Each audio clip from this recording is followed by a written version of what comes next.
ఎంత దుర్మార్గంగా ఉంది ఈ ప్రభుత్వము అని అంటే, సడన్ గా పీపీ గారిని మార్చేసిండ్రు కేసును బలహీనం చేయడం కొరకు. పీపీని మార్చినప్పటికి కూడా మా వాళ్ళు సాక్షులు కానీ కుటుంబ సభ్యులు కానీ ధైర్యంగా ఎవరికి లొంగకుండా, ఎటువంటి బెదిరింపులకు లొంగకుండా సాక్ష్యాలు చెప్తూనే ఉన్నారు. ఇటువంటి పరిస్థితులలో మధు ప్రధానంగా నిలబడి ఉన్నాడు ఇక్కడ అని చెప్పి మధును హత్య చేయడం ద్వారా మిగతా సాక్షులు కూడా భయపెట్టియాలి, ఆ కేసులో నుంచి బయటపడాలని ఒక దుర్మార్గమైన ఆలోచనతో హత్య చేసినట్టు కనబడతా ఉంది. దీంట్లో చాలా స్పష్టంగా పోలీసు వైఫల్యం కనబడతా ఉంది.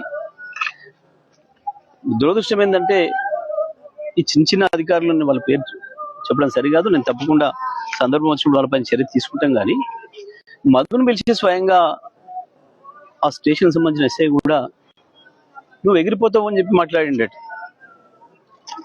నాకు 15 రోజుల క్రితం వచ్చినప్పుడే మధు చెప్పిండు, ఇట్లా నన్ను ఎస్ఐ గారు పిలిచి నువ్వు ఎగిరిపోతావు అని చెప్పి భయపెట్టిస్తున్నాడు నన్ను ఇట్లా అని చెప్పి.